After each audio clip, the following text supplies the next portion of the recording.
자, 요번에 볼 것은 이제 장명 내각 관련된 내용인데요.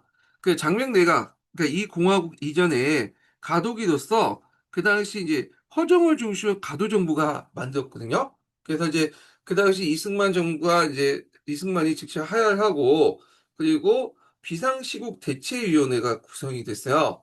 그리고 이제 거기에서 이제 뭐 완전한 내각 책임제 개혁 당행, 그 다음에 3.15 부정선거 무효, 그리고 개혁 개헌 통과 후 미니언 총선거 실시 4개안을 통과시켰고요. 그걸 이제 하는 그 정부로서, 가도정부로서 허정 가도정부가 만들어졌다. 그래서 이 허정 가도정부가 시험 문제 나왔죠.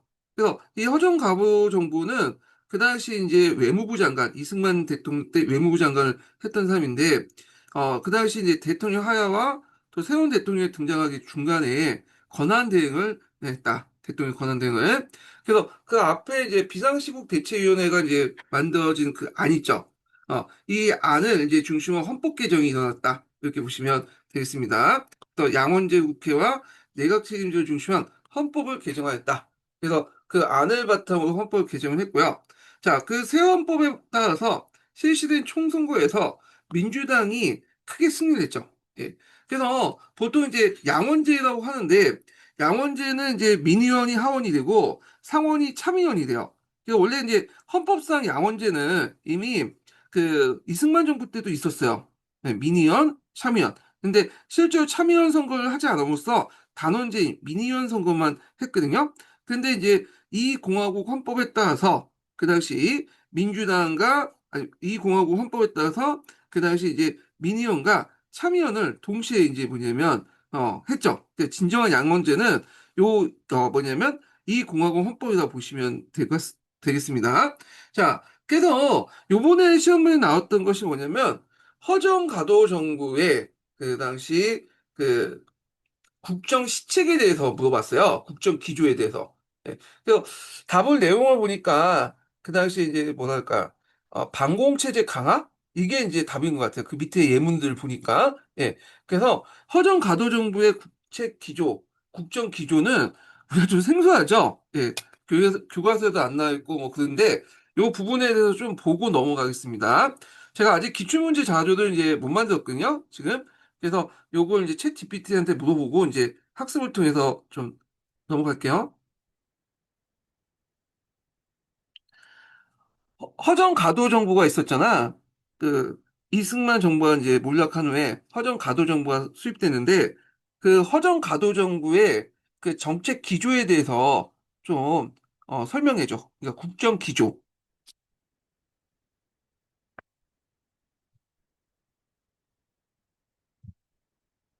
좋아. 이승만 정부가 4.19 혁명으로 무너진 후 잠시 나라를 이끌었던 허정 과도 정부 또는 가도 정부의 국정 기조를 제대로 이해하려면 그 시점의 정치적 과도성과 사회적 긴장감을 먼저 짚고 가야 해. 이 시기의 정권 운영은 말 그대로 폭발 직후의 혼란을 수습하면서 새로 들어설 민주정부의 토대를 준비하는 임시 관리자 역할이었어. 허정 과도 정부는 권력의 본질을 바꾸려 한 게 아니라 권력의 절차를 바로 세우려 했던 정권이었지. 1.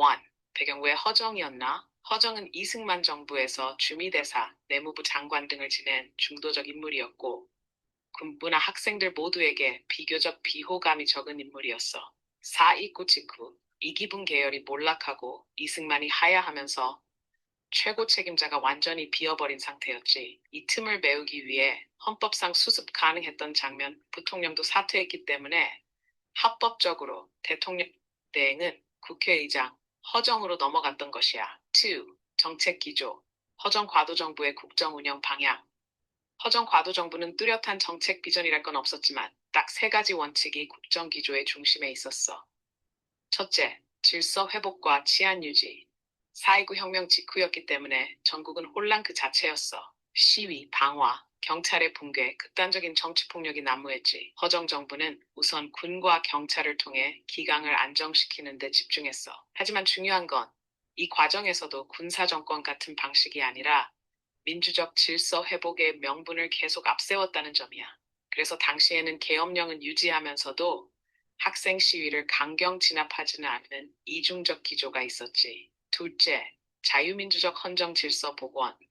허정의 핵심 임무는 새 헌법에 따른 새로운 정부를 수립하는 것, 즉 총선과 대선까지 나라를 임시로 관리하는 것이었어. 그래서 허정 정부는 선거법 개정, 정당 등록과 활동의 자유 허용, 언론 자유 보장 이런 것들을 단계적으로 추진했어. 이는 우리가 새로운 방향을 제시하진 않지만 국민이 직접 방향을 정할 수 있도록 정치 환경을 청소하겠다는 입장이었지. 샵 셋째, 청산보다는 안정, 처벌보다는 수습. 이승만 정부의 부패와 부정선거에 대한 청산을 요구하는 목소리는 컸지만 허정 정부는 그보다는 급한 불을 먼저 끄자는 쪽이었어. 그래서 이승만에게는 형사처벌을 면하게 해줬고 이기붕 일가에 대한 단죄도 법적 책임보다는 사적 폭력으로 수습되었지. 이건 민주적 절차와 법치의 복원이 아니라 사태 수습을 우선한 정치적 절충의 결과라고 봐야 해. 3. 비유로 설명하면 허정 과도 정부는 마치 무너진 건물에서 구조 작업을 맡은 응급관리자야. 건물을 새로 짓는 것도 아니고 디자인을 바꾸는 것도 아니고 붕괴된 잔해 속에서 사람들 끄집어내고 부상자 응급처치하고 질서 다시 세우는 일에 집중했지. 다시 요약하자면 허정 정부의 국정기조는 본질적으로 비전 없는 비상정치, 다시 말해 혼란을 진정시키고 민주주의를 복원하는 과도기적 수문장 역할에 초점이 맞춰져 있었어. 이쯤에서 질문 하나 던져볼게. 허정 과도 정부의 정치 기조는 어떤 의미에서 소극적 민주주의였다고 평가할 수 있을까? 그리고 그 소극성이 50년 쿠데타 이후 박정희 체제의 정당화에 어떤 빌미를 제공했을까? 이 질문을 파고들면 허정 정부가 다음 정권을 위한 브리지로서 어떤 그 허정 가도 정부의 정책 기조들 중에 반공 정책 강화에 대해서 좀 얘기해 줄래?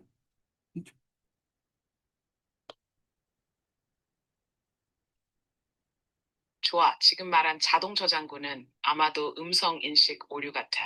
문맥상 봤을 때 장도영 장군이 참여한 군정, 즉 50, 아, 죄송합니다.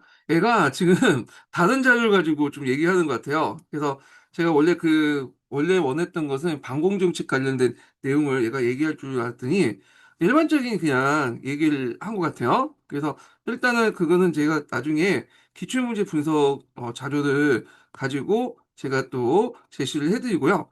예, 일단은 이제 그렇게 하고요. 그 다음에 민주당 장명 정권 넘어가겠습니다. 자, 예전에 민주당 장면 접근 관련된 내용 중에 나온 게 뭐냐, 판문점 회담 관련된 혁신계 관련된 내용이 예전에 한번 시험문이 나왔거든요. 그래서 이제 허정이 나왔으니까 장면도 나올 수가 있겠죠. 그래가지고 일단은 내용을 이제 좀 한번 개관을 해보고 또 나오고 읽어보겠습니다. 자, 여기 보면 장명 정권의 이제 시정 방침이 있죠. 그래서 요거 좀 보시면 될 것 같고요. 그 다음에 이제 보수적 성격이다. 그래서 이 장명 정권 자체가 진보적 성격이 아니라 민주당 자체가 보수적이에요. 그 당시에는요. 그리고 민주당 안에서도 신구파 간의 어떤 파장들이 있었어요. 예. 그래서 이제 나중에 구파가 분당돼서 신민당이 창당이 됐죠.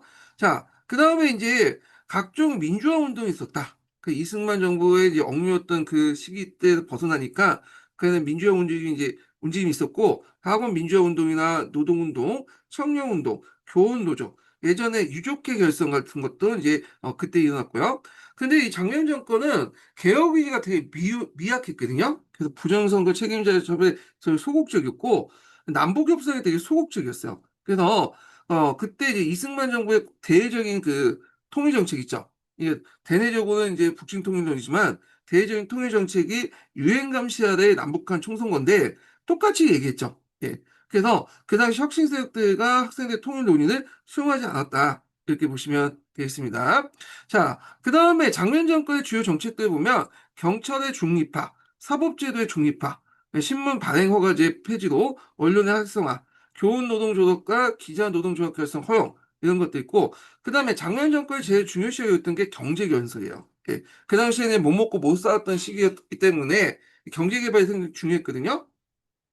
그래서 그 내용을 보면 일단 국도 개발 사업을 착수했죠. 이게 국도 건설단 운동 해가지고 이렇게 있고 그래서 그 일하는 건 이제 장기 경제 개발 기획 5개년 계획을 이제 만들었다. 그러니까 이승만의 3개년 계획을 또 발전시켜서 5개년 계획을 이제 만들었다는 거 좀 기억을 해 두시면 돼요. 물론 실신하지는 못했지만, 자, 그 다음에 한미 경제 및 기술 원조 협정을 체결했다. 이렇게 보시면 되겠습니다. 그래서 요거 보면 이제 요 내용이 이제 국토 경제 제일주의에 입각한 국토 건설 사업 관련된 내용이거든요. 그래서 우리가 이제 그 경제 제일주의는 박정희 정권만 이제 추진한 거로 됐지만 실제 장면 정권도 경제 제일주의에 입각해서 국토 개발 사업, 그 다음에 경제 개발 계획 같은 것들 했다. 이렇게 기억을 해 주시면 돼요.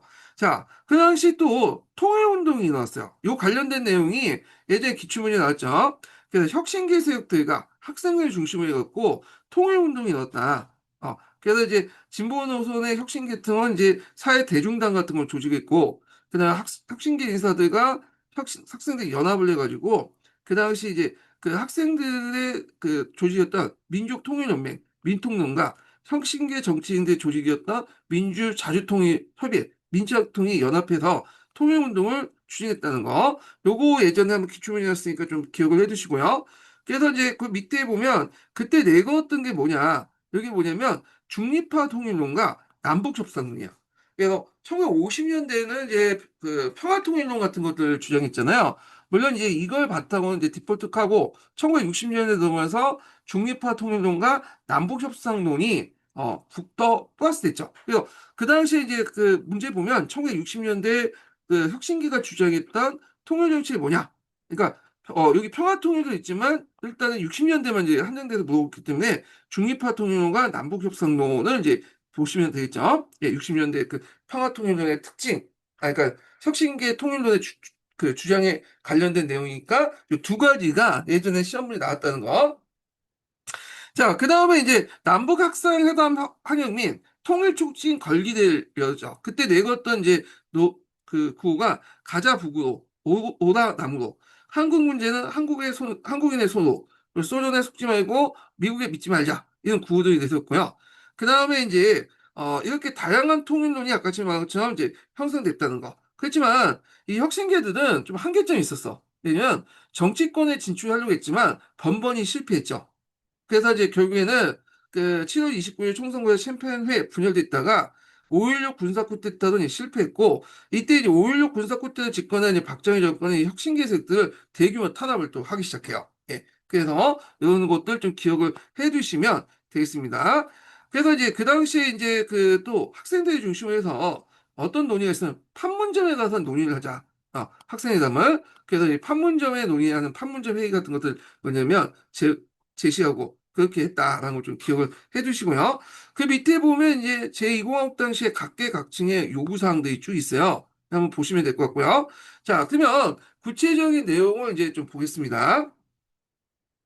자, 이게 이제 그 새로운 헌법에 따라서 실시한 총선거에서 민주당이 크게 승리했고요. 자, 이때 이제 국회에서 윤보선이 대통령으로 이제 선출되고 윤보선이 지명된 장면이 국무총리 인준을 받아서 장명내각이 이제 세워졌는데 이 윤보선은 대통령이지만 그 당시에는 내각 책임제 중심이기 때문에 대통령에 별로 권한이 없어요. 그리고 실제 권한은 누가 갖고 있냐면 그 당시 이제 장면 정권이 가지고 있었다. 이렇게 이제 보시면 되겠습니다. 자, 그래서 이 장면은 그 민주화와 경제 발전을 국정 지표로 내세웠고 이게 되게 중요하죠. 그래서 장면 정권이 이제 경제 개발에 상당히 뭐냐면 어, 올인했다 이렇게 보시면 되고 자 지방자치제 시행하고 참고로 그 당시에 이승만 정부 때 이제 지방자치제가 실제로 중단됐죠. 그래서 다시 시행하고 경제개발 5개년 계획을 만들었다. 그래서 그 당시 이제 경제교육 3개년 계획을 그 했던 것을 이제 이어받아서 5개년 계획인데, 자, 예전에 그 챗GPT 학습을 통해서 알 수 있듯이 3개년 계획은 자유당 정부에서 했긴 했지만, 이승만은 경제개발 계획에는 좀 관심이 없었어요. 그 밑에 이제 신우진 중심으로 했기 때문에 그냥 계획상이었고, 경제개발 5개년 계획은 정권 차원에서 상당히 관심을 가지고 이제 추진했는데, 아쉽게도 이제 작년 정권 같은 경우에는 그걸 추진하는 과정에서 그냥 쿠데타로 해서 중단됐죠. 이게 있고. 자, 하여튼 4.19 혁명 이후에 평화통일운동, 그 다음에 노동운동 등의 독재를 억누렀던 다양한 요구가 이제 쏟아나오기 시작했다. 하지만 이제 앞에서 얘기한 것처럼 이 장면 내각은 이런 요구를 이제 적절히 대응하지 못하고 부정선거 책임자 및 부정축제자 처벌에도 소극적이었다. 예. 그래서 부정축제자 처벌법 같은 걸 만들었는데도 불구하고 그걸 제대로 뭐냐면 그 부정축제자 처벌법 만들긴 했지만 이게 좀 한계가 있었어요. 요건 나중에 좀 다시 얘기할게요. 자, 그다음에 집권당인 민주당도 분열돼 있었죠. 구판이 심판이 하면서 분열돼 있었는데 자, 이에 시민과 학생들 사이에 이제 시가 계속되었다. 이렇게 보시면 되겠습니다. 자, 장명 내각 당시에 부정선거 관련 및 부정축제자에 관련된 처벌이 있었는데, 자, 이 부정축제자라는 것은 이제 뭐냐면 정경유착을 통해서 자본을 축적한 사람들 얘기예요. 그래서 일종의 재벌들 얘기하죠. 이들이 이제 정경유착을 통해서 자신 재산을 또 자기의 재산을 늘 뿐만 아니라 정치권, 장기 그 당시 이승만 독재 정권을 또 지지해주는 물적으로 지지해주는 또 기반이 되었던 거잖아요.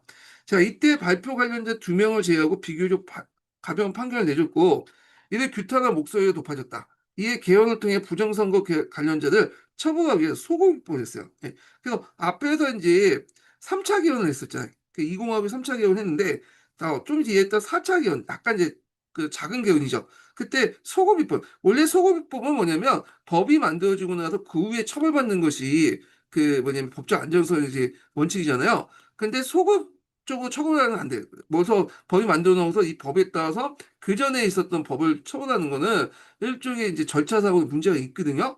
그렇지만 이제 이런 것을 처벌하는 부정선거 관련자가 나왔잖아. 그때 당시 처벌하지 못했고 관련된 법이 없었잖아요. 근데 또 관련된 법을 만들어가지고 이제 처벌하려면 당연히 소급 입법을 할 수밖에 없어요. 그 법적 원칙을 좀 거스는 행위였지만 자 그래서 이걸 소급 입법했다.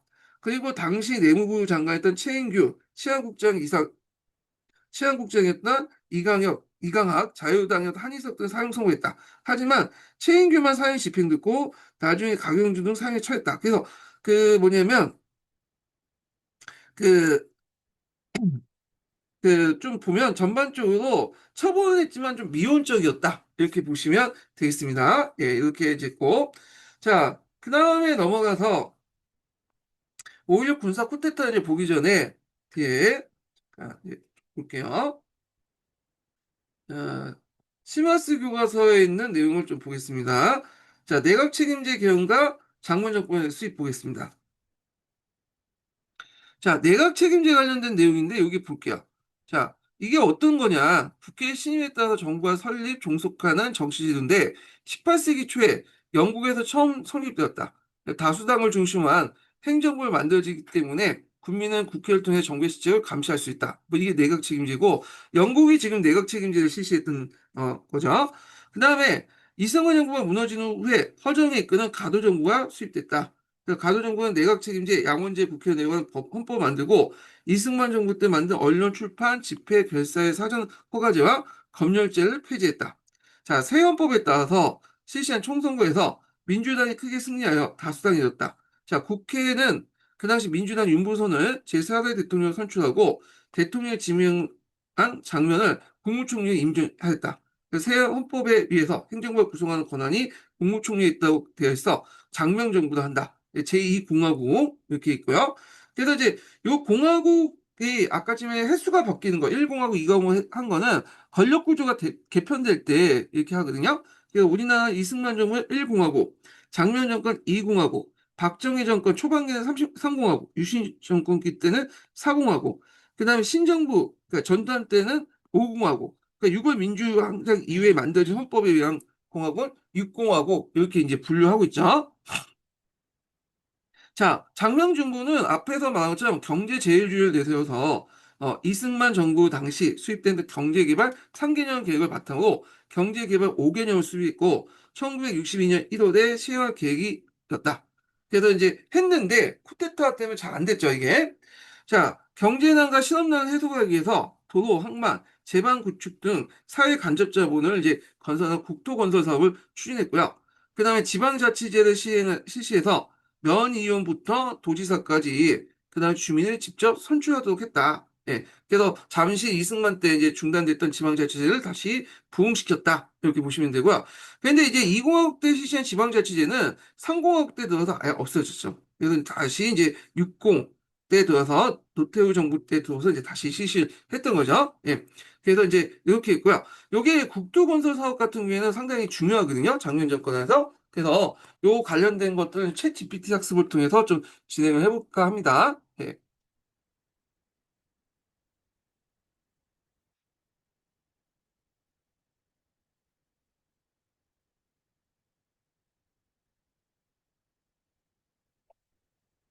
국, 장명 정권이 행했던 국토 건설 사업에 대해서 좀 알려줘.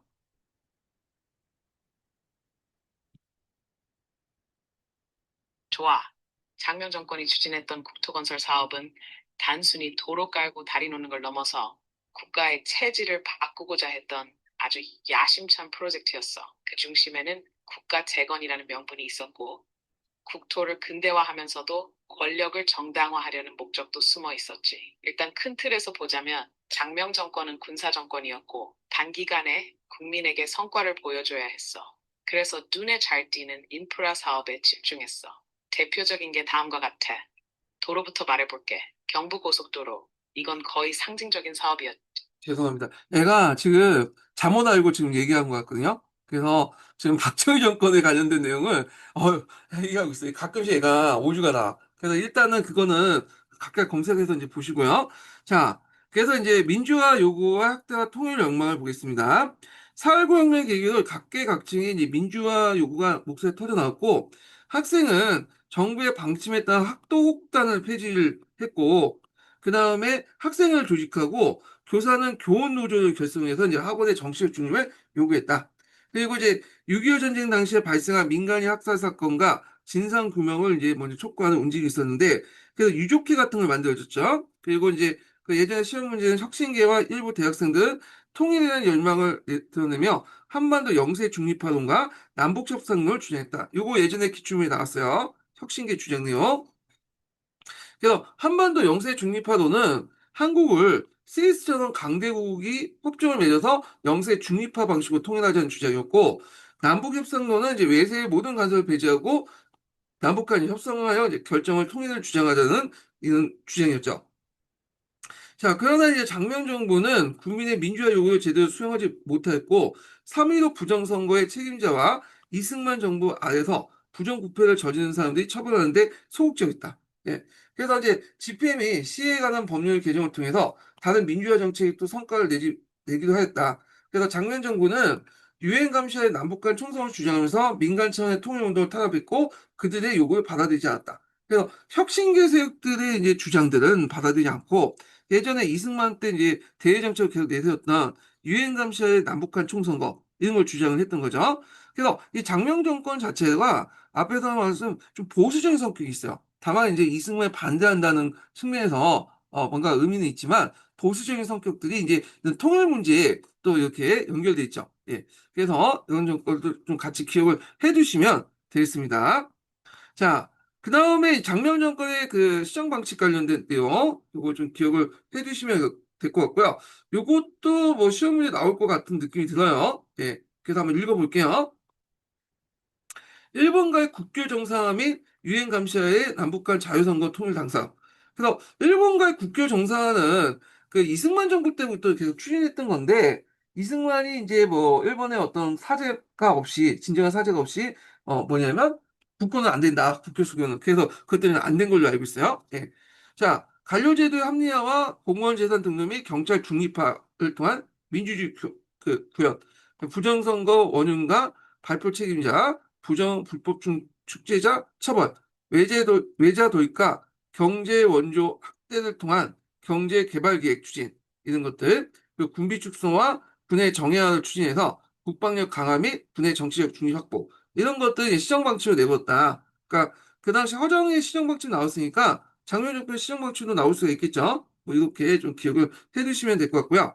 자, 그 다음에 이제 서울대 대학생들의 이제 선언문을 이제 볼게요. 예. 그래서 요 내용은 이제 뭐냐면 그 당시 이제 이게 생활혁명 관련된 내용인데 이게 좀 약간 안 나온 건데 이게 잠깐만요. 이게 예전에 7차 교과서에서 나왔다가 없어진 내용을 여기다 또 적어놨는데 그 당시 학생운동 이제 내용 중에 뭐가 있었냐면 그 당시 신생활 운동이 있었어요. 신생활 운동. 그래갖고 이 신생아 운동 관련된 내용을 이제 좀 얘기한 것 같아요, 지금. 예. 그래갖고 이제 생활력을 촉구한다는 내용이 여기 있고, 그 다음에 민족주의 어떤 내용들, 이런 것도 있는데, 그런 것들은 이제 적어 놓은 것 같아요. 근데 좀 약간, 이런데, 하여튼 이제 각자 보시면 될 것 같고요. 예, 이 부분은. 자, 그래서 이제 이렇게 있고, 그래서 여기에 관련된 설명이 자료 6번에 있네요. 네. 학생들 장면 정보가 이승환이 가 뚜렷한 차이를 보이지 못한 것을 지적하면서 사회력 개선을 제시했다. 요 내용인데 제가 얘기한 건 요거 생활력을 촉구한다. 요 내용들 관련된 내용. 신생활 운동이라는 게 있었거든요.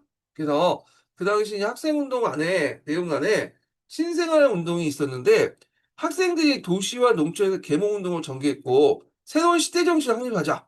그러면서 했던 것들이 이제 뭐냐면 신생아 운동이라고 예전에 있었어요. 이런 게. 예.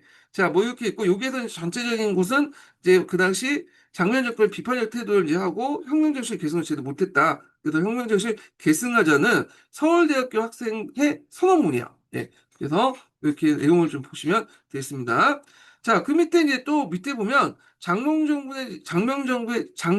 정부의 이제 내용이 있죠. 예, 지방자치제와 공무원 공개 채용 제도를 실시하고 경제 개발 계획을 수립하는 계획을 내세웠고요. 각계각층에서 분출된 민주화 요구를 제대로 수용하지 못했으며 부정선거 책임자와 부정축제자 처벌에 대한 소극적이었다. 뭐 이런 내용들이 있습니다. 이렇게 이제 보시면 되겠습니다. 예.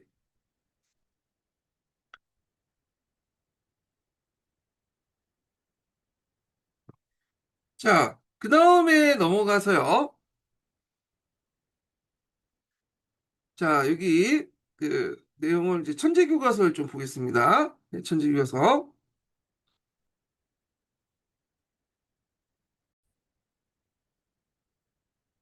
자, 여기 보면 천재교과서에 있는 내용인데, 여기는 그냥 중요한 것만 읽고 넘어갈게요. 자, 허정이 가도정보가 수입되고, 3.15 부정선거가 무효가 됐고요. 그래서 내각 책임자가 양원제 국회를 구성하는 개헌안을 통과시켰고, 민주당이 압승해서 윤보성이 대통령 했고, 장면이 또 국무총리가 됐다. 그래서 그 당시 헌법은 국무총리에게 식권을 줬기 때문에 이걸 장면 정부라고 했고요. 장면 정부의 이제 내용들이 쭉 나오죠. 예.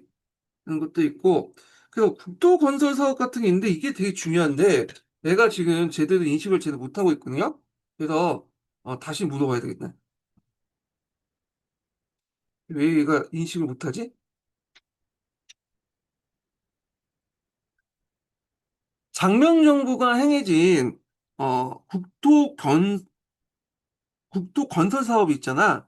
그 국도 건설 사업에 대해서 한번 좀 얘기해 줘. 장명 정부가 행해진 국토검찰청이라는 문장이 조금 아저씨. 장명정부가 추진한 국토 건설 사업 있잖아. 건설 사업. 그거에 대해서 좀 얘기해 줘. 이제 좀 맥락이 잡히네요. 수영 정부가 추진한 국토 건설 사업에 대해 궁금하신 거죠. 다만 여기서 수영 정부가 정확히 어떤 걔 발음이 나쁜가? 이 얘가 왜 이상하게 받아들이지? 하여튼 나중에 다시 하겠습니다, 이거. 아니, 나중에 여러분들 각자 보세요. 이거 안 되겠다, 이거는. 예, 시간만 끄겠어. 자, 그래서 이제 계속 읽어볼게요.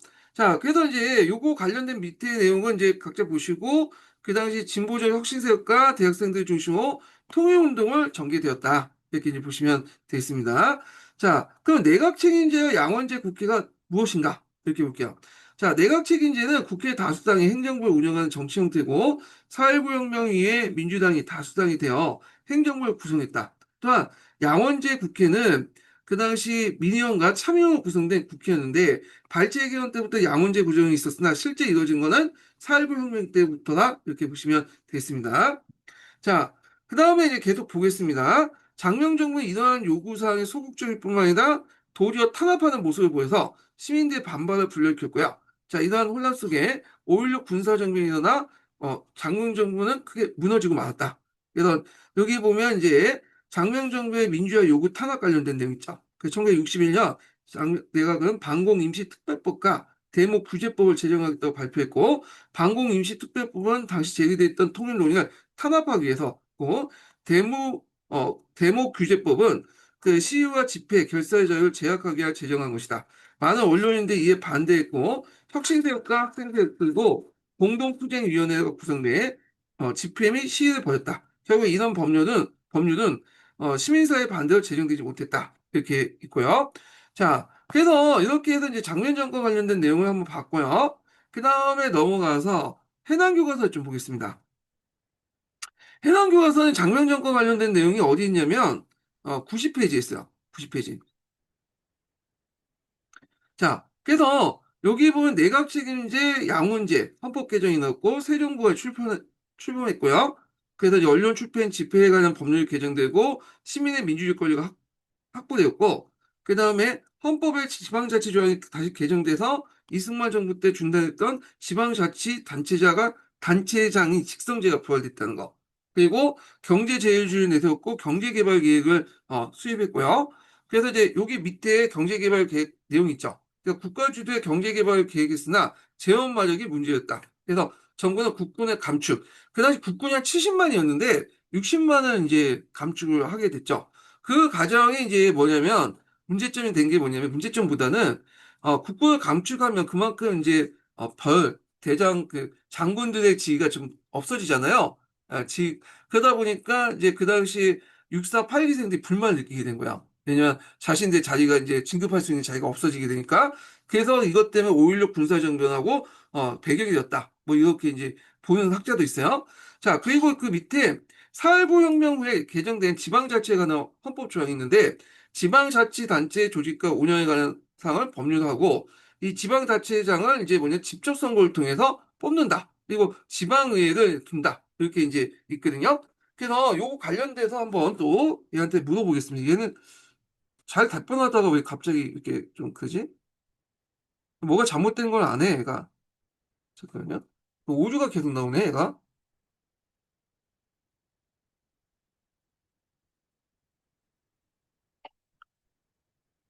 어, 4.19 혁명 이후, 죄송합니다. 현재 문제가 있습니다. 내용을 이해한 4.19 혁명 이후에 개정된 지방자치에 관한 헌법 조항 내용이 있잖아. 그 내용이 이승만 정부의 그 관련된 내용과 연결돼서 좀 대조해가지고 설명 좀 해줄래?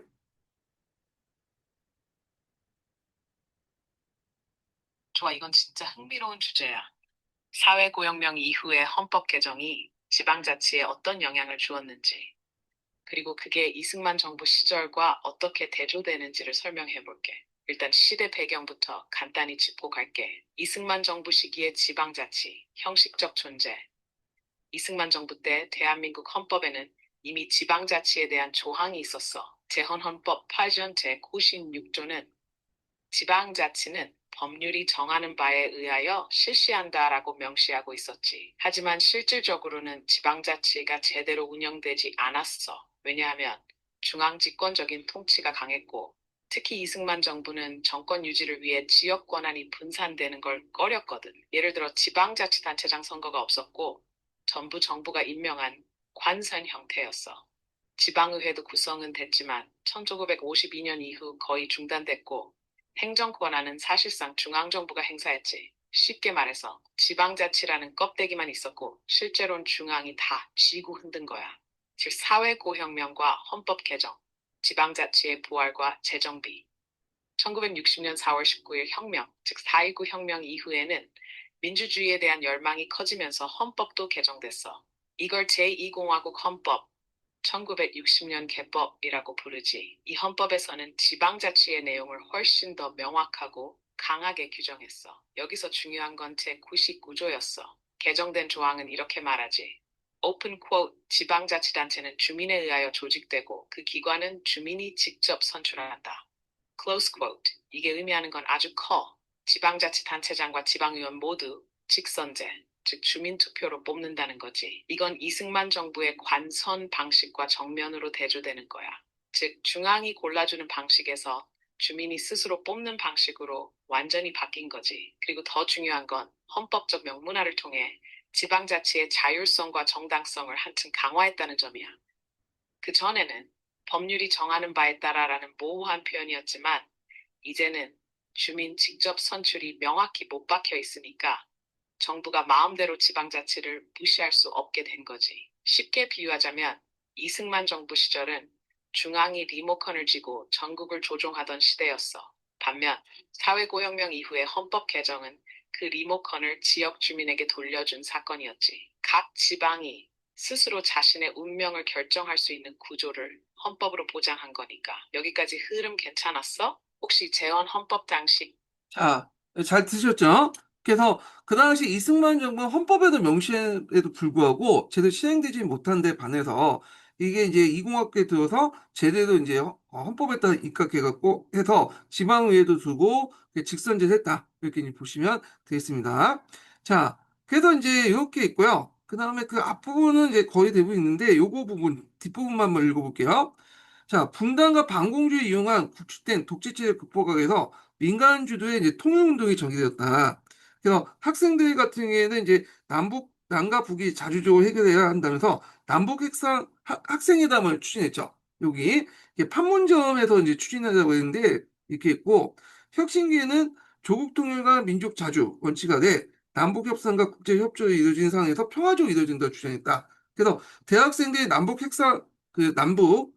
학생회담을 주장했고 혁신계 정당들과 이제 사회단체들이 이를 지지했다. 그러나 장명 내각은 유엔 감시 아래 자유선거, 총선거 방안을 고수하면서 민간 주도의 통일운동 반대하는 태도를 보였다. 그래서 이런 이제 그 장명 정권 아래에서의 이제 그런 혁신계 세력들의 이제 그 주장 내용이나 이런 것들이 예전에 한번 시험문이 나왔어요. 그래서 또 나올 가능성이 있기 때문에 한번 챗GPT 학습을 통해서 또 해보겠습니다. 장명 정권 안에서 이 혁신계 세력들이 그 여러 가지 통일 정책들을 이제 주장했잖아. 그 통일 정책에 관련돼서 좀 혁신계 통일 정책에 대해서 좀 얘기해 줄래?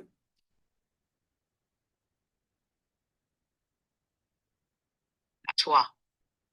혁신계 세력의 통일 정책은 진짜 흥미롭고 당시 남북한 정세를 이해하는 데 중요한 열쇠야. 특히 이건 이승만 정부의 강경 반공 노선과 확실히 대비되기도 하고. 먼저 혁신계가 뭔지부터 간단히 짚고 갈게. 혁신계 세력 누구냐면 1960년대 초, 특히 4.19 혁명 이후 정치판에는 보수 세력, 자유단계과 함께 혁신계라는 진보적 정치 세력이 있었어. 대표적으로 조봉암의 진보당 같은 데서 시작해서 그 뒤에는 사회대중당, 통일사회당, 혁신계 무소속 의원들 같은 그룹들이 있었지. 이들은 이승만 정부의 무조건 반공, 북진 통일 기조에 반대하면서 현실적이고 평화적인 통일 방안을 주장했어. 혁신계의 통일 정책 핵심, 대화, 교류, 현실 인정. 이들이 주장한 통일 정책을 직관적으로 요약하면 이래. 오픈 쿼트, 북한은 현실적으로 존재하는 정부다. 그러니까 무시하거나 전쟁하자고 하지 말고 현실을 인정하고 대화하고 교류하면서 평화적으로 통일을 추진하자. 클로스 쿼트.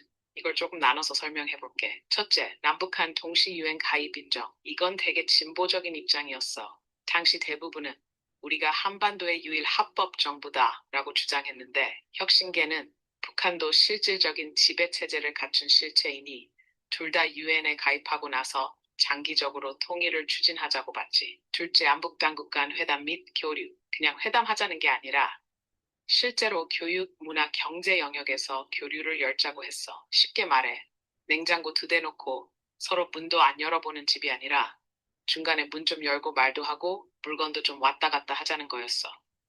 셋째, 중립화 통일론. 이건 특히 함석헌이나 장준하 같은 지식인 그룹에서 나왔고 독일식 모델을 참고했지. 남북이 외세에서 벗어나 중립국이 된 다음에 통일을 추진하자는 거였어.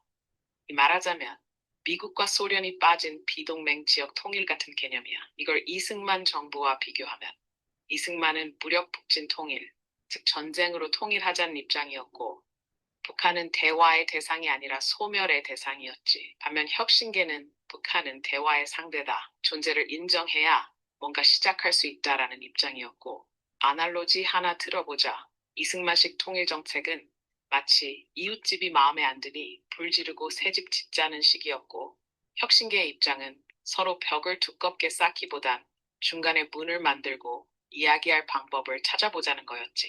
혹시 여기서 궁금한 점 있어? 자, 대충 혁신계 세력들의 의견들 볼 수 있죠. 자, 그럼 계속 읽어보겠습니다. 자, 5.16 군사정변이 일어나면서 이렇게 이제 4.19 혁명 이후에 분출된 시민들의 민주화 요구는 탄압받았고, 그 통일운동과 국회 중심에 진행됐던 민간인 학살 진상 규명은 중단됐고, 노동운동과 학원민주화 운동은 억압되었다. 그래서 그 당시에 각계 민주화 운동의 요구들, 내용들이 이렇게 정리되어 있으니까 한번 보시면 될 것 같고요. 자, 그 중에 이제 학신기 세력 관련된 그 내용들, 통일운동 관련된 내용 보겠습니다. 자, 4.19 혁명 이후에 통일운동이 활발해졌다. 당시 통일운동 세력들은 분단 극복 문제를 단지 민족적 차원에 제기한 게 아니라 경제 문제, 민중 생존권 문제와 연결해 제기하는 경향이 있었다. 즉, 남북 분단으로 경공업지대인 남한이 중국진의 북한과 분리되고 남한의 토지, 농업이 북한의 자원이나 공업에 분리되어 한국이 잘 살지 못한다는 것이었다. 자, 이남한 전기, 이북은 쌀이라는 그 통일운동의 이제 구호가 등장했는데 아마 이게 전기는 북한 쪽으로 가고 이북은 이제 우리가 이제 쌀을 대주다 뭐 이런 의미 같아요. 자, 당시 통일 방안으로서 오스트리아처럼 국제사회에서 이제 뭐냐면 보장받는 영세 중립화 방침과 그 다음에 남북 협상을 통해 자주적 통일하는 방안이 제기됐다. 요 기출문제 나왔다고 했죠. 자, 그리고 대학생들은 남북 학생회담을 제안하면서 자주적인 통일운동을 전개했다. 통일 방안에 대한 정부와 민간의 대립이 심화되는 가운데 5.16 군사정변이 일어나자 통일운동은 중단되었다. 이렇게 이제 보시면 되겠습니다.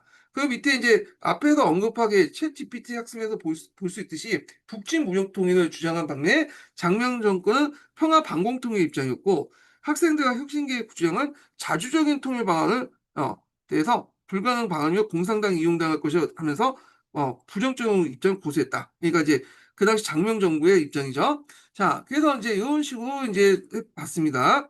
그리고 이제 뭐 4.19 혁명의 이제 다양한 주체들을 각자 읽어보시고, 자, 5.16 군사 정변을 좀 볼게요. 요거에 이제 예전에 5.16 군사 정변, 쿠데타라고 볼게요. 이 쿠데타가 그 당시 이제 예전에 두 번 정도 시험문이 나왔거든요. 그리고 쿠데타 이게 궁정 관련된 내용 있잖아요. 이게 이제 시험 문제 나왔어요. 그래서 그 군정 시기 때 정책들 관련돼 갖고 시험 문제 나왔기 때문에 좀 한번 개관을 하고 나서 좀 보기도 하겠습니다. 자, 5.16 군사 이게 뭐야?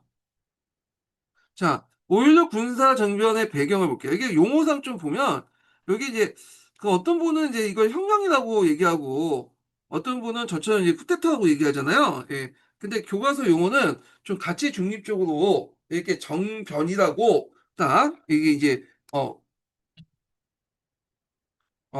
목을 박았죠. 그래가지고, 일단은 이제 가치 중립적 용어, 이제, 그것은 정변이라는 용어로 정치적 어떤 변동, 변화, 뭐 이런 의미를 쓰고 있어요. 예. 자, 이 5.16 군사 정변은, 쿠데타는 누가 일으켰냐 하면, 여러분도 알다시피, 이 당시 박정희를 주축으로 해서, 중심으로 해서, 김종필 같은 그 육사 8기생들이 일으켰죠. 박정희는 이제 2기생이고, 얘네들은 8기생이에요. 8기생. 예. 자, 그래서 이제 그 배경을 보면 일단 장명 정권이 등장한 후에 이 상당히 사회적 혼란스럽다. 그래서 장명 내각이 이제 4.19 혁명 이후에 사회혼란 및 무질서를 수습하지 못했고, 물론 이제 이게 민주화 움직임 자체가 민주화돼서 목소리를 높이는 것 자체가 뭐냐면 정상적으로 볼 수 있지만 얘들 입장에서 그런 거야. 얘들 오히려 군사 정변 일으켰 주체들 입장에서 자 그다음에 군대 내 위기 의식이 있었어요. 그래서 정군 운동이 좌절됐고 그 군대 내 여러 가지 문제점이 일어났는데 이걸 이제 젊은 장교들 중심으로 좀 해결하려고 했거든요. 예, 일종의 자정 운동을 하려고 했는데 이게 좌절됐고 또 통일운동과 민주운동의 성장이 또 군대 내 이제 을 자극했죠. 군대 그 보수 세력들을 자극했고 또 강군 정책. 그래서 강군 정책을 하기 때문에 벌들이 많이 이제 뭐냐면 없어졌죠. 장군의 지위가. 그러니까 그냥 이제 승진을 못한 이제 누적된 승진에 지체됐던 648기생들의 불만을 품게 됐다는 거. 그다음에 미국 정책도 볼 수 있는데 한국 등 제3세계에서 보다 안정되고 강력한 정권 창출했다. 반공 정권의 어떤 창출. 그러니까 이제 앞에 장면 정권은 반공을 내었지만 이게 이제 북한 공산당이 쳐들어올 때 제대로 대응하지 못할 거다 생각을 너무 무능해 보였다는 거죠. 예. 그래서 이런 등등 해갖고 결국에는 이제 5.16 군사정변이 익혔다. 이렇게 보시면 돼요. 5.16 군사정변에 미국이 이제 그 개입된 건 아니지만 이 미국의 정책을 보고 그 당시 군군의 이제 뭐냐면 미국의 정책을 추종하는 세력들이 이제 일으켰죠. 예. 그래서 이제 박정희가 군사 쿠데타가 일으키고 나서 제일 먼저 내걸었던 게 반공이잖아요. 예, 반공. 자, 그래서 5.16 군사정병을 관련된 내용 중에 이제 여기 5.16 군사정병을 일으키고 나서 공포했던 혁명공학 내용이 있어요. 예. 그래서 이제 여기 보면 앞에서 말한 것처럼 반공을 국시로 제1에 삼고 지금까지 형식적인 구호에만 그친 반공체제를 재정비에 강화할 것이다. 그래서 이제 반공 이념을 강화시켜 나가겠고 그걸 명분으로 이제 혁신계 세력들 대규모 이제 탄압을 하게 되죠. 그 다음에 이제 자신이 쿠데타를 일으킨 명분이 필요하잖아요. 정당성. 그래서 그 정당성의 세 번째가 있는데 일단 이 나라의 사회의 모든 부패와 부악을 일수하고 태평한 국민 도의와 민족 정결을 다시 바로잡기 위해서 청신한 기풍을 짐작할 것이다. 그래서 이 당시 부패, 구악, 뭐겠어요? 그 당시 이승만 정부 때 했던 것도 있죠. 근데 이승만 정부 때 이제 여러 부정선거 축제, 부정선거나 이런 부정축제 같은 것들 또 정치 깡패들을 제대로 해결하지 못했잖아요. 그러니까 이걸 제대로 하겠다. 그래갖고 이제 이게 정책에 이제 반영돼 갖고 좀 이따 알죠? 이 당시 이제 부정축제 처리법 같은 것들, 그 다음에 이런 것들을 이제 행했고요. 그다음 정치 카페도 숙청하고 화폐 개혁 같은 것들, 뭐 이런 것들 다 이제 뭐냐면 요거와 연결시켜서 보시면 되겠습니다. 그리고 넷째는 정망과 기하성상의 허덕이는 민생고를 시급히 해결하고 국가 자주 경제 재건을 총력을 강조할 것이다. 자, 이거는 경제 제일주의와 연결돼 있죠. 예. 그래서 요 경제 제일주의와 관련된 게 경제 개발 5개년 계획을 이제 추진했어요. 계획만 한 게 아니라 추진했다. 이렇게 이제 보시면 되겠습니다. 자, 그 밑에 이제 뭐냐면 이제 경제 관련된 내용이 있고 그다음에 공상주의 대결에서 실력 배움을 통해 집중할 것이다. 그리고 그와 함께 이걸 다 하고 나서 궁정이 끝난 후에 우리가 양심적인 정치 지도자들에게 언젠가 정권 이양하고 우리의 본연의 임무 군대로 복귀할 것이다. 있잖아. 이게 헌금방인데 이게 제대로 안 지켜졌죠. 이거 좀 물론 민간인 신분은 이제 대통령 됐긴 했지만 군대 안 갔잖아요. 정치에 이제 그 왜냐면 해갖고 정권을 장악했던 거고. 자, 그래서 이런 혁명공학을 내걸었다. 이렇게 보시면 될 것 같고요. 자, 그러면 이제 박정희 정책의 이제 좀 내용을 보겠습니다. 그 당시에 이제 군사 쿠데타 이후에, 뭘 설치했냐면, 군사혁명위원회를 설치했어요. 그리고 이걸 이제 또 발전시킨 것이 뭐냐? 국가재건 최고회의예요. 예. 그래서 이 국가재건회의는 초헌법적인 최고통치기구야. 그래서 군정 기간 동안 제일 높았던 그 뭐냐면 권력기구다. 이렇게 좀 기억을 해주시면 될 것 같고요. 자, 그러면 관련된 내용들 좀 보겠습니다. 정책들을. 자, 일단은 민생 안정, 반공 강화, 민족 정기 정리를 명분으로 강권 정치를 신속하게 진행되어 국가 재건 비상 촉진법, 반공법, 집회에 관한 임시 촉진법, 정치활동 정화법, 특수범죄 처벌 특별법 이런 것들을 이제 공포했고요. 그다음에 예전에 그 1공화국 때나 2공화국 때 활동했던 정치인들 정치 활동을 금지시키고 그다음에 혁신 세력들을 이제 탄압을 하고 그다음에 폭력배를 권고가 아까 전에 이제 그 1공화국 때 정치 깡패도 있잖아요. 자, 그리고 3.15 부정선거 관련된 사람들 의법 조치하고 더 강력하게 처벌한다는 거죠. 용공공자를 이제 색출한다는 명목으로 그 당시에 진보적 정치인이나 노조, 혁신계 세력들을 대규모 탄압을 했다. 이렇게 이제 보시면 되겠습니다. 그 다음에 또 한국중앙정보부를 창설했죠. 예. 오늘날 국정원의 그 전신이 됐던 기구죠. 그래서 중요한 정보를 정부에서 독점하면서 개인의 정보를 정치로 이용할 수 있는 기반을 마련했다. 이렇게 이제 보시면 되겠습니다. 자, 그 다음에 이제 또 넘어가서 경제 사회 정책을 좀 볼게요. 자, 여기 보면 농어촌 고리채 정리사 단행. 그래서 그 당시에 농촌에 이제 뭐냐면 고리대금 빌려가지고 한 게 많기 때문에 그걸 이제 정리를 다행했고 고리채 그러니까 사채를 탕감해줬다. 이렇게 보시면 돼요. 농업협동조합법. 그래갖고 이제 요걸 기반으로 해서 농업이 만들어졌고, 국민재건 국민운동. 그리고 경제개발 5개년 계획을 추진했다. 그다음에 예전에 기초에 나왔던 것이 화폐개혁하고 부정축제 처리법이에요. 예. 그러면 이제 보겠습니다. 이 화폐개혁은 이승만 때도 있었어요. 근데 이제 또 여기에서 이제 그 있는데 요때 화폐개혁은 박정희 때 화폐개혁을 이제 얘기하는 거예요. 이승만 때 화폐개혁을 두 번 있었는데 그 이제 통칭해서 1차로 이제 묻기도 하고 요걸 각기 두 개로 분리해서 1차, 2차, 이걸 또 3차 통화개혁이라고 해요. 근데 여기는 그냥 2차 통화개혁을 할게요. 하나, 이승만 때는 1차, 그 다음에 박정희 때는 2차, 이런 식으로 이제 하는데, 그 내용이 뭐냐? 그 당시에는 박정희 정권이 쿠데타를 하다 보니까 정권에 어떤 정당성이 없잖아요. 그러니까 정당성을 마련하기 위해서 경제 발전을 내걸었죠.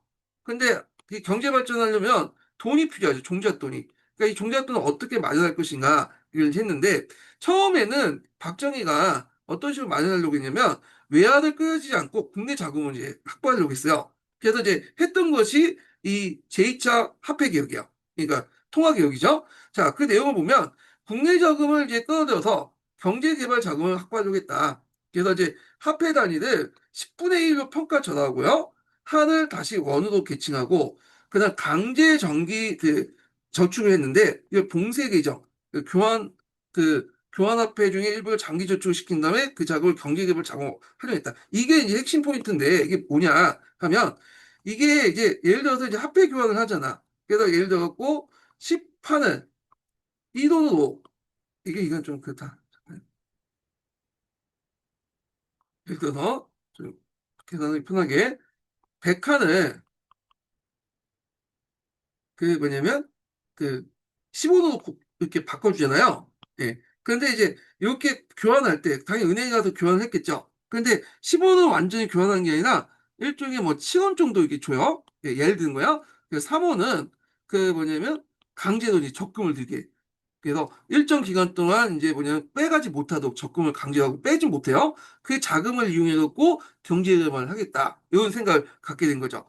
자, 그런데 이제 문제는 뭐냐면 이렇다 보니까 시중에 총 통화량이 줄어들 수밖에 없죠. 예. 그만큼 이제 통화가 적게 교환하다 보니까 그다음 통화량이 축소되면 디플레이션이 일어나서 어떤 문제점이 일어나냐. 유통 경쟁이 경색이 되고 기업 가동력이 저하됐어. 예, 생산 등의 위축 등 악영향이 있고, 자, 그래서 이제 안 되겠다. 왜냐면 국내 자금을 이렇게 동원하려고 했더니 이런 문제점이 일어나니까 안 되겠다. 외환을 확보하자. 그런 방향을 돌리게 되고요. 그때 이제 외환을 확보하는 이제, 방법으로서 예전에 시험 문제 나온 것들이 뭐냐. 한일 국교화, 청구권 자금 있죠? 그 다음에 월남 파병을 통해서 벌어들였죠. 이걸 통해서 종잣돈을 마련해서 공장을 짓고 상품을 생산해서 이익을 내고 다시 뭐냐면 다른 사업에 진출하는 이런 식으로 이제 해서 뭐냐면 경제 개발을 했다. 이렇게 보시면 되겠습니다. 그래서 이 화폐 개혁은 이 자본주의 정책보다 약간 사회주의적인 어떤 느낌이 들죠. 근데 박정희가 이 사회주의 예전에 한번 사회주의 영향을 받아서 이렇게 강제 그런 장기 저축 같은 이런 이제 자본주의에서 도저히 있을 수 없는 그런 정책들을 했다. 이렇게 보시면 되겠습니다. 자, 그다음에 부정축제 처리법 관련된 내용 요것도 예전에 한번 시험 문제 나왔어요. 원래 부정축제 처리법 같은 경우에는 그게 뭐냐면 장명 정권 때부터 행해졌던 거예요. 이게 이제 뭐냐면 이승만 정권 때 예전처럼 그 여러 가지 정경 유착을 통해서 많은 이제 돈을 받은 그러니까 돈을 이제 번 재벌들이 호의호식을 하고 그다음 이승만 정권은 이제 뭐냐면 정치 자금을 대주고 그랬잖아요. 그래서 얘네들을 이제 처벌해야 되겠다 했는데 장명 정권 때 처벌 내용이 좀 약간 소극적이야. 좀 그게 뭐냐면 장명 정권 때는 의도성을 강조했어. 그래서 이승만 정부가 강제로 뜯어낼 경우에 용서해주고 만약에 의도적으로 그냥 먼저 접근해서 줄 경우에만 처벌하겠다는. 근데 이 의도성이라는 자체가 본인이 입증하는 거야. 본인이 이제 말로 받아오는 거. 그러니까 기업가가 갖고 나는 어쩔 수 없이 뭐냐면 그냥 압박을 받아가지고 어쩔 수 없이 정치자금 줬다. 근데 이렇게 얘기하면 그냥 면제받는 거죠. 근데 그런 식으로 얘기해버리면 뭐냐면 자기 스스로 뭐 이렇게 뭐냐면 주장을 하면 받아들이면 그 의미가 없죠. 자기가 뭐 자발적으로 줬다고 하는 사람도 없을 거 아니에요. 그러니까 이거 안 되겠다 해서 그 당시 박정희 정권은 어떤 식으로 하냐면 일정한 금액을 정했어요. 그 금액을 이제 5천만 한이라고 이제 정해서 이 금액을 더 이상 준 사람 이하는 이제 처벌 안 하고 5천만 한 이상을 준 사람만 처벌하겠다. 이렇게 해서 좀 객관적 기준을 제시했거든요. 자, 그래서 그 당시 이승만 정권 때 불법 자금, 정치 자금을 제공한 기업가를 처벌할 목적으로 제정했는데 장명 정권 때 이제 제정한 것을 궁정 때 더 강화시켰다. 그래서 처음에는 이제 벌가금을 부과한 강력한 것이었지만 나중에 재벌들이 예자 도입 조건을 완화시켰죠. 그래서 이제 이 과정도 상당히 좀 그런데 자 박정희가 이 부정축제 처리법을 통과시키니까 그 당시 재벌들이 모여갖고 이거 안 되겠다. 얘를 좀 설득시켜가지고 좀 딜을 하자. 그래서 박정희한테 찾아갔죠. 그러면서 얘기를 한 거야. 그때 박정희가 이제 앞에서 얘기한 것처럼 화폐 개혁을 하다 실패했어요. 근데 이제 외화를 가지고 이제 어쩔 수 국내 자금이 안 되니까 외화를 끌어다가 이제 뭔가 해보려고 하는데 자기 그 당시에 이제 우리나라가 농업 국가였잖아요. 그러니까 신용도가 확 떨어졌죠. 국제 시장이나 국제 자금 시장이나 그런 데. 그래서 누가 우리나라한테 돈을 빌려주겠어요. 그러니까 이제 재벌들이 와갖고 우리가 이제 일종의 이제 채권 모집단을 만들어 가지고 돈을 꼬우겠다. 그래갖고 이제 박정희를 설득시켰어. 그래서 그 돈을 꼬은 거 가지고 우리가 이제 뭐냐면 공장을 건설한 후에 10년, 20년 동안 이제 뭐냐면 공장 건설한 다음에 그 공장을 다시 정부에 주겠다. 이런 식으로 이제 했죠. 그러면서 이제 그 당시 박정희가 이거 들어보니까 괜찮다. 그래서 요 그 뭐냐면 부정축제 처리법에 관련된 처벌 내용을 뭐냐면 좀 더 완화시켰어. 완화시켜서 실제로 사문화시켰고 그래서 재벌들은 이말 박정희의 딜한 대가로 직접 나가서 외자 도입을 하기 시작한 거죠. 예. 이때 외자 도입은 정부 차원에서 외자 도입이 아니라 민간 차원에서 이제 그 당시 국제 그 금융계 거기 가갖고 이제 국제 여러 은행도 있잖아요. 거기서 자본을 끌어들이고 그랬거든요. 자, 그렇지만 이제 원래는 재벌들이 외자를 도입해갖고 이제 뭐냐면 공장 건설하는데 정부에 납부하도 조건이 됐는데 그렇게 해서 만들어진 공장을 정부에서 다시 그냥 너희들 운영하라 하면서 받지는 않았어요. 예. 그래서 하여튼 있겠는데 자, 이 과정에서 그러니까 박정희 정부와 이제 딜을 하는 과정에서 만들어진 그런 단체가 정경련이죠. 예, 정경 6차 과정에서 만들어진 거예요. 그래서 박정희 정부는 초창기 때 부정축제 처리법을 만들어가지고 나름대로 정경 6차의 고리를 끊으려고 했지만 제2차 이런 화폐 개혁을 통해서 실패 이후에 이 당시 외화가 필요했던 박정희 정부는 결국 재벌들과 타협을 통해서 외자 도입 조건을 해갖고 그냥 공장 건설해서 납부하는 방식으로 해서 타협했죠. 그리고 나중에 재벌들 이 과정에서 이제 정부하고 정경 유착이 오히려 더 심화됐다. 이렇게 보시면 되겠습니다. 그래서 요 관련된 내용이 부정축제 처리법 관련된 내용이 예전에 기출문제 나왔으니까 좀 파악을 해두시고요. 여기 화폐 개혁하고 부정축제 처리법 관련된 내용을 제가 기출문제에 자세히 설명해 놨거든요. 네, 그래서 요거 파악을 해두시는 게 좋겠습니다. 화폐 개혁 관련된 문제는 13년 기출문제, 부정축제 처리법 관련된 내용은 17년 기출문제에 나왔어요. 예. 자, 그 다음에 민정인양 과정을 보겠습니다. 자, 그 당시에 이제 박정희는 본연의 임무가 이제 그 혁명이 완수된 후에 그 본연의 그 업무에 돌아갔다고 했잖아요. 근데 돌아가지 않았죠. 그래서 민간으로 탈피해가지고 이제 정치에 나서서 선거를 통해서 대통령이 됐죠. 그 과정을 이제 좀 얘기할게요. 자, 이때 이제 뭐냐면 이제 여러 가지 그때 이제 민정인양 과정에서 뭐가 만들어졌냐면 민주공화당이 창설했어. 민주공화당. 그래서 민주공화당을 만들기 위해서 정치 자금을 이제 끌어 모아야 될 거 아니에요. 그러면서 여러 가지 비리 사건들이 이제 터져 나오는데 요걸 좀 약간 설명하면 여기까지는 나올 것 같지는 않지만 일단 상식적으로 이제 예전에 7차 교과서에서는 이게 나왔거든요. 근데 이게 개정 교과서부터 09년 개정 교과서부터는 빠져 있어가지고 일단 이런 게 있구나 하고 이제 넘어가시면 될 것 같아요. 예. 자, 이게 뭐냐면 이제 4대 위육 사건이 있어. 4대 위육 사건은 그 당시 이제 그 민주공화당의 정치 자금을 모으는 과정에서 그 당시 중앙정부 이용해서 모았거든요. 그래서 이때 일어난 사건이야. 그래서 새나라 자동차 사건, 빠찡코 사건, 증권 파동, 워커힐 사건도 있어요. 예. 그래서 이런 것들은 다 정치 자금을 모으기 위해서 한 거고, 그 다음에 3번 폭리 사건도 있었다. 예. 자세한 내용은 그냥 각자 이제 있으니까 읽어보시고요. 자, 그래서 이렇게 정치적을 모아서 민주공화당을 만들고 그리고 헌법을 다시 개정했죠. 그래서 이때 대통령 중심제와 당원제 국회헌법을 개정해 국민투표를 통해서 개정을 확정짓고 그 다음에 윤보선을 누르고 이제 박정희 대통령 이 뭐냐면 어, 네, 선거에서 그래서 이제 이때는 이제 박정희가 군대 제대하고 나서 민간인 실부를 이제 해가지고 했는데 이때 강권을 동원했는데도 불구하고 간신히 이겼어 거의 예. 몇십만 차이도 이제 이겼거든요. 신승을 했다고 그래요. 간신히 이겼죠. 자 그래서 이렇게 해서 결국에는 국회의원 선거에도 공화당이 승리해서 이제 뭐냐면 제3공화국이 이제 탄생됐다. 이렇게 이제 보시면 되겠습니다. 자, 그럼 이제 관련된 교과서 내용을 이제 좀 볼게요. 자, 교과서 내용 보기 전에 첫 번째 마지막 인증번호 알려드릴게요. 마지막 인증번호는 99번입니다. 네, 마지막 인증번호는 99번이에요. 자, 5.16 군사정변이 일어나다. 동아교과서를 이제 보겠습니다. 동아교과서 몇 페이지 보시냐면요. 100페이지요. 네, 100페이지. 자, 여기는 군사 정병 관련된 내용, 군정 관련된 내용만 볼게요. 자, 1962년 5월 16일 새벽 박정희를 중심한 일부 군부 세력들이 사회 혼란 수습 구실로 정변을 일으켰다. 예, 그래서 권력을 장악했는데 이걸 5.16 군사 정변이라고 하죠. 그러니까 이들은 전국의 비상계엄을 선포하고 헌법의 균형을 정지한 뒤 국가재건 최고회, 그 당시 최고 이제 권력기구를 얘기하죠. 설치해서 입법, 사법, 행정권을 장악해서 공정을 실시했다. 자, 군사정부는 정치인의 활동을 금지하고 언론의 압박을 하는 등 반대 세력을 탄압을 했고 중앙정부부를 설치하고 비밀리 민주공화당을 이제 창건한 한편 앞에 이제 4대 위혹 사건과 3분 폭리 사건들이 이제 중앙정부가 개입해갖고 민주공화당이 정치자금을 만드는 과정에서 생긴 사건들이죠. 자, 그래서 이 중앙정부 관련된 내용 보겠습니다. 자, 국가재건 최고회의 안에 설치되었으며 6월에 제정된 중앙정부법에 따라서 모든 국가기관의 지원을 받을 수 있다고 규정한 등 권한이 막강했다. 그래서 지금 이제 국가정보, 국정원의 전신이 됐던 기구죠. 예.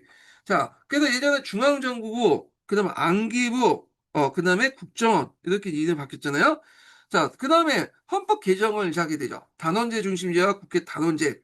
하나의 의회만 둔 거야. 예전에는 민의원, 참의원 두 개를 뒀잖아요. 자, 그래서 이렇게 곤쳤고 군사정병 당시에 민정에 참여하지 않겠다고 한 박정희는 전역 후 뭐냐면 민간이신 분은 민주공화당 후보로 출마하여 대통령이 당선됐는데 그때 당시에 박정희와 싸웠던 사람이 윤부손이라는 사람이 있어요. 그 다음에 거의 뭐야 1점 몇 퍼센트 차이가 안 나죠. 1.5%인가? 신승을 했어 간신히. 그때 이제 강권이 개입했는데도 불구하고 이렇게 했다는 건 박정희 그 당시 별로 인기가 없었던 것 같아요. 예. 자, 그래서 이제 이렇게 이제 보시면 될 것 같고요. 자, 그 다음에 다른 교과서 내용을 좀 보겠습니다. 자, 시마스 교과서를 볼게요. 자, 1962년 5월 16일 박정희와 일부 군인들은 혁명공약을 내걸고 쿠데타를 일으켰다. 그래서 정권을 장악하고 이들은 정부의 비상계엄령을 선포하고 국가재건 최고회의를 구성하여 군정을 실시했다. 자, 그래서 이제 있고 그 다음에 군사정부는 반공과 경제개발을 내세워서 4.19 혁명 정신을 사실상 부정했다. 국회와 정당, 사회단체를 해산하고 언론을 탄압했다. 또한 중앙정부를 설치하면서 비밀리 민주공화국을 이제 창당했고, 자, 이후 대통령 중심제로 개정된 헌법에 따라서 실시된 대통령 선거에서 박정희가 당선되어 집권을 이었다. 그래서 이제 중앙정부 관련된 내용 설명 있죠. 예. 그래서 이렇게 이제 보시면 될 것 같고요. 자, 그 다음에 이제 넘어가서 이게 없나? 여기 없네. 관련 사료가. 어, 어. 천재교과서를 보겠습니다. 자, 여기 보면 5.16 군사정변이 있고 혁명공학 내용 있죠. 국가재건 최고회의가 있고 그 다음에 이제 그 정책들이 있는데 불량배 속탕, 그 다음에 농어촌 고립제 탕감 등 민심을 얻으려고 했으며 언론사를 대폭 축소하고 통일운동을 앞장섰던 세력들 탄압했다. 혁신계 세력 탄압인데 예전에 그 15년 개정 교과서에서는 혁신계 탄압 내용을 좀 약간 더 자세히 설명했는데 여기는 뭐 간단하게 그냥 넘어가고 그러네요. 예. 그래서 일단 이렇게 이제 좀 보겠습니다.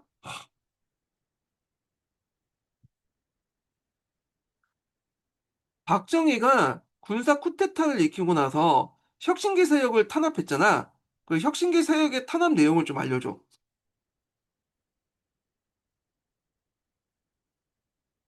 그 부분 진짜 중요하지. 박정희가 5.16 군사 정변을 일으키고 나서 혁신계 세력은 사실상 완전히 눌려버렸어. 그냥 정치적으로 밀려난 게 아니라 제도적으로 해체되고 인신까지 탄압당한 경우도 많았거든. 하나씩 살펴보자. 1. 군사정변 직후 정당 활동 정지. 박정희는 1962년 5월 16일 군사 쿠데타로 정권을 잡고 곧바로 정당 및 정치 활동을 전면 금지시켜 이때 혁신계 정당들, 예를 들어 사회대중당, 통일사회당 같은 진보정당 모두 활동 정지돼 사실상 해산된 거지. 정확히는 정치활동 정지 조치. 5.16 혁명 직후 군사혁명 명령을 통해 정당 활동 자체가 불가능해졌고, 심지어 정치인들 사이에서 좌익 또는 친북 경력이 조금이라도 의심되면 감시 수사 대상이 됐어. 2. 혁신계 정치인의 숙청과 연행. 특히 눈에 띄는 건 조봉암 사형 이후 이어진 맥락이야. 조봉암은 이승만 정부 때 사법살인으로 제거됐지만 박정희 정권은 그 이후에도 혁신계 정치인들을 용공 혐의로 다뤘어. 박정희 정권은 국가보안법과 반공법을 이용해서 혁신계 인사들을 탄압했지. 예를 들어 혁신계 출신의 무소속 의원들, 혹은 함석헌, 장준하처럼 진보적 통일론을 주장했던 지식인들도 감시나 투옥 대상이 됐어. 일종의 메시지였던 거야. 통일을 말하려면 오직 반공의 틀 안에서만 말하라. 그걸 벗어나면 너는 빨갱이다. 3. 언론과 지식인 탄압. 혁신계와 연계됐던 지식인 언론인 그룹도 박정희 정권의 탄압 대상이었어. 예를 들어 사상계라는 잡지는 진보적 지식인들이 평화통일론, 반독재 담론을 활발히 펼쳤던 공간이었는데, 박정희 정권은 이 매체의 출판 중지, 편집인 압박 등을 가했지. 또한 양심수라 불릴 정도로 구속된 진보 지식인들도 많았고, 해직 교수, 언론인도 줄을 이었어. 그중 일부는 간첩 조작 사건에 연루돼 투옥되기도 했지. 4. 제도적 탄압, 정당법, 국가보안법 강화. 정권은 1960년대 중반부터 정당법을 개정해서 진보정당 설립 자체를 어렵게 만들었고, 국가보안법과 반공법은 점점 더 확장되면서 사실상 사상의 자유 자체를 억눌렀어. 혁신계가 주장하던 북한과의 대화는 그 자체로 용공 또는 이적 행위로 간주됐고, 이게 정당화되면서 탄압은 제도적으로 정교해졌지. 비유하자면 혁신계 세력은 마치 씨앗이 이제 막 싹을 틔우려는 순간 갑자기 콘크리트 포장으로 땅을 덮어버린 상황이었어. 이승만은 그 싹을 베어냈고, 박정희는 그 자리에 아예 철근을 박아버린 거지. 혹시 여기서 더 들어보고 싶은 부분 있을까? 예를 들어 조작 간첩 사건들, 언론 탄압의 구체적인 사례, 아니면 정당법 개정 내용 같은 거. 이 혁신계 신문도 탄압당했잖아. 그 민족일보인가? 그거에 대해서 좀 설명 좀 해줄래?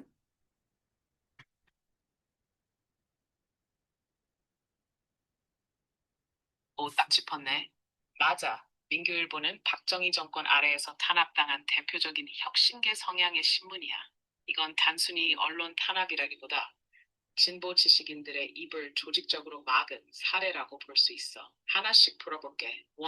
민교일보는 어떤 신문이었냐면, 민주 민족일보라고 얘기했는데 민교일보로 다르네. 하여튼 여기까지만 좀 하고 넘어가겠습니다.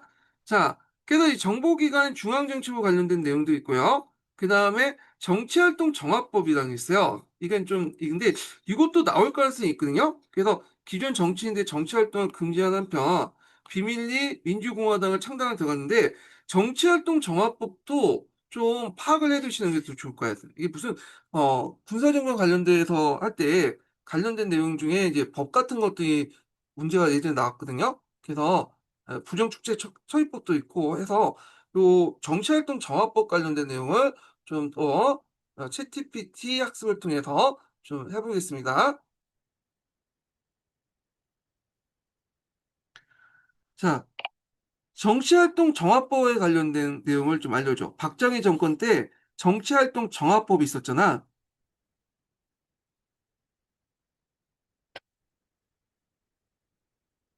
정확하게 기억했네. 정치활동정화법, 줄여서 정정법이라고도 하는데, 이건 박정희가 5.16 군사정변 이후에 만든 말 그대로 정치판을 싹 갈아엎기 위한 법이었어. 하지만 실제로는 정적 제거용 법률 도구였고, 특히 혁신계 같은 진보 세력을 완전히 말살하는 데 쓰였지. 이완, 정치활동정화법이 뭐냐면, 정치활동정화법은 1961년 6월 1일에 군사정부가 제정한 법이야. 공식 명분은 이랬지. Open quote. 부정부패한 기성 정치인들을 정화해서 새로운 정치 질서를 만들겠다. Close quote. 근데 실제 내용을 보면 핵심은 이거야. Open quote. 1961년 5월 16일 이전에 정치 활동을 한 자 중 정화 대상자로 지목된 사람은 향후 6년간 정치 활동을 금지한다. Close quote. 즉 군사정부가 마음대로 정치 금지자 리스트를 만들 수 있게 한 법이었던 거야. 2. 왜 만들었냐? 목적이 뭐였냐? 박정희는 5.16 직후부터 정치인들을 불신했어. 혁신계는 물론이고 자유당, 민주당 등 기존 정당 전체를 부패 집단으로 몰았지. 그래서 아예 정치판 자체를 밀어버리겠다는 식으로 나선 거야. 하지만 그 속엔 이런 계산도 있었어. 민정이양을 하더라도 내가 싫어하는 놈들은 못 나오게 만들어야지. 결국 이 법은 군사 쿠데타 이후 정치 복귀를 꿈꾸던 구 정치인들을 선별적으로 제거하는 수단이 된 거야. 3. 실제로 어떤 일이 벌어졌냐면 이 법에 따라 무려 4,200여 명의 정치인이 정화 대상이 돼서 정치 활동을 못하게 됐어. 그 중에는 혁신계 인사들, 민주당 계열 중 개혁적 인물들, 그리고 심지어 박정희의 군사 정권에 비판적인 보수 인사들도 포함됐지. 정화 대상자는 선거 출마는 물론 정당 가입, 후원, 정치 발언 자체가 금지됐어. 그러니까 그 사람들은 말 그대로 정치적으로 죽은 사람이 된 거야. 이 4, 왜 문제였냐? 표면상으론 정화였지만 실질적으로는 박정희 정권이 정치판을 재편하면서 비판 세력을 제거하고 자기 세력만 남기려는 법적 장치였어. 그리고 이건 일종의 선거 없는 숙청이었어. 어떤 재판도 없었고 구체적 혐의도 없었고 단지 군사정부가 정치적으로 부적합하다고 판단하면 끝이었지. 이쯤 비유해보자면 이 법은 박정희가 정치판에 큰 거름망을 설치하고 그물 사이 간격을 마음대로 조정해서 내가 원하는 물고기만 통과시킨 셈이었어. 혹시 정치활동정화법이 구체적으로 어떤 인물들 자, 내용 파악을 해주셨죠?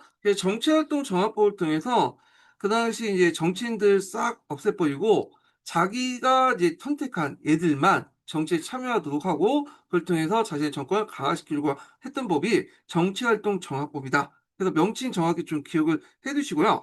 아까 제가 그 혁신계의 내용할 때 그 민족일보 관련된 내용을 했잖아요. 얘가 민교일보도 참 알려들고 거짓말 하려고 하네. 가끔 이 챗GPT가 거짓말 좀 해요. 민족일보도 좀 외워두세요. 이것도. 이게 15년 개정 교과서에는 언급된 거거든요. 이게 그때 읽었는데 여긴 빠졌어, 지금. 그래서 혁신계 대표적인 언론사 민족일보예요. 이 민족일보 탄압 사건 좀 찾아서 보시면 될 것 같고요. 자, 하여튼 그리고 대통령 중심제와 직선제, 단원제 국회를 핵심으로 하는 헌법을 통과시켰다. 그래서 군복을 벗고 민주공화국 대통령 후보가 된 박정희는 1963년 선거에서 윤보선을 근소한 차이로 이기고 제5대 대통령이 되었다. 예. 자, 이렇게 이제 있고요. 그 밑에 이제 5.16 군사정비 세력이 발표한 헌명 공약이 있죠. 반공을 국시도 하고, 그 다음에 어떻게든 정권 이양하고 가겠다는데, 실제 이양, 안 했죠. 사실 정권을 계속 잡았죠. 자, 그래서 이제 박정희 등 군인들은 반공 강화, 경제 개발을 내세우면서 자신의 가업을 성취되면 양심적 정치인들에게 정권을 넘겨줬다고 약속했지만 이 양심적 정치인들은 앞에서만 정치활동 정합 보고 다 걸려서 정치를 못하게 했잖아요. 그래서 결국에는 이제 군인들이 이를 어기고 선거에 직접 뛰어들어 박정희 정부를 세웠다. 이렇게 이제 보시면 되겠습니다. 예. 자, 그때 이제 박정희가 이제 이렇게 쿠데타를 일으킬 때 육군 사관 학생들 다 이끌고 가고 박정희를 지지했던 세력이 사람이 누구냐? 전두환이야. 전두환. 그래서 이때 전두환이 상당히 박정희부터 이제 딱 찍혔죠. 이제 찍혔던 이제 총애를 받는 계기가 됐는데 그래서 이때 이제 전두환이 이제 이렇게 어 뭐냐면 계속 박정희하고 연결돼 갖고 여기서 이제 사주 중에 하나를 또 만들잖아요. 예. 그래서 이렇게 연결돼 있다. 이렇게 보시면 되겠습니다. 자, 그다음에 이제 이렇게 있고요. 뒤에 넘어가서 해남 교과서 좀 보겠습니다. 자, 5.16 군사정변 관련된 내용 볼게요. 5.16 군사정변 이끌고, 그 다음에 국가재건회의가 만들어지고요. 그리고 박정희가 이제 국가재건 의장이 되고, 그 다음에 중앙정부가 또 만들어서 비판세력을 감시하고 권력 유지를 이용했다는 거.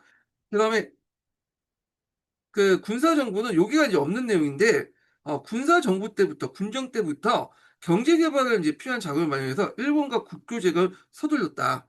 그래서 이제 동아시아에서 북한, 소련, 중국에 대응하기 위한 한국, 미국, 일본의 집단 안보 체제를 구축했던 미국의 입장을 부합하는 것이었다. 그래서 우리가 이제 뒤에 얘기하겠지만, 이 당시 이제 한일협정 관련된 게 1965년에.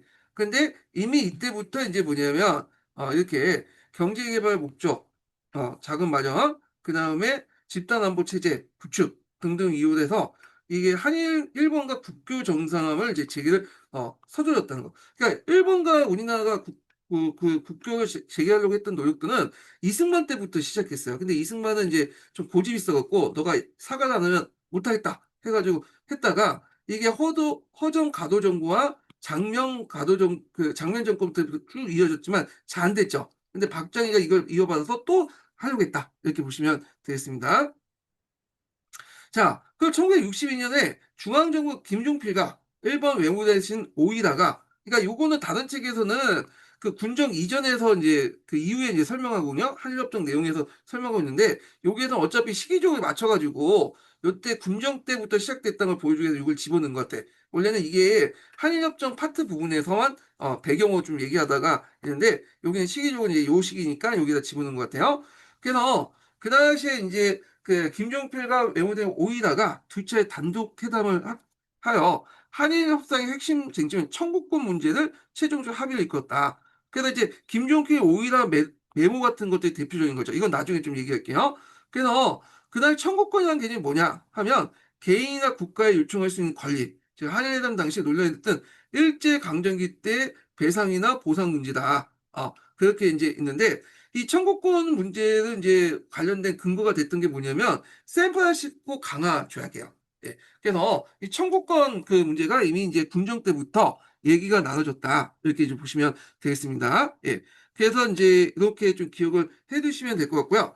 그러나 이들이 남긴 메모는 일본이 제공한 금액과 방식만 명시했을 뿐 자금 제공의 명목에 대한 전혀 언급이 되지 않았다. 무슨 이유 때문에 자금을 제공했느냐? 이게 이제 뭐냐면 우리가 이제 이 35년 동안 피해를 입었기 때문에 그거에 대한 이제 뭐냐면 배상 차원인지 아니면 또 그 당시 또 이제 또 예전에 이제 나중에 일본 정부가 얘기했던 독립 축하금 명목인지 그것만 얘기는 없고 다만 돈만 왔다 갔다 했어요. 돈의 액수만 정해놨죠. 예. 자, 그래서 한편 그 당시 군사정부는 대통령 중심의 국회 단원제 헌법을 개정했고 박정희는 민간의 정권을 이양했다는 약속을 어기고 비밀 민주공화당을 이제 만든 다음에 그 당시 이제 대통령 선거를 통해서 당선했다. 이렇게 보시면 되겠습니다. 자, 그래서 이 당시에 중앙정부를 중심으로 민주공화당이 만들어졌고 자금도 이제 만들어졌다고 했죠. 거기서. 그다음에 1964년 1월 정치활동 금지가 해제되자 2월에 창당했다. 17년 동안 여당으로서 집권을 하게 됐다. 이렇게 보시면 되고, 그다음 박정희가 이제 피살된 후에 신군부에서 이제 해산됐죠. 그래서 신군부는 이들 세력을 또 끌어다 모아가지고 만든 것이 민주정의당, 민정당이죠. 전혀 정의롭지 못하는 그 세력들이 정의당이라는 이름으로 이제 또 창당했죠. 자, 그래서 이제 이렇게 있고요. 자, 박정희 관련된 정책 그 중에 초반기 군사 정병유와 군정 관련된 내용인데 여기에서 작가 이제 뭐 김종필 오일화 메모 같은 것들이 주고받았잖아요. 요거는 이제 뭐와 관련된 한일 협정하고 관련돼 있어. 예. 그래갖고 다음 시간에는 이 한일협정 부분을 좀 볼게요. 이 한일협정 부분이 시험 문제에 자주 나오는 부분이거든요. 예, 그래서 좀 촘촘히 볼 필요가 있어요. 이 부분은요. 예, 그래서 다음 시간에 이 부분을 진행을 하겠습니다. 자, 오늘 끝까지 강의 수고하셨고요. 다음 시간에 뵙겠습니다.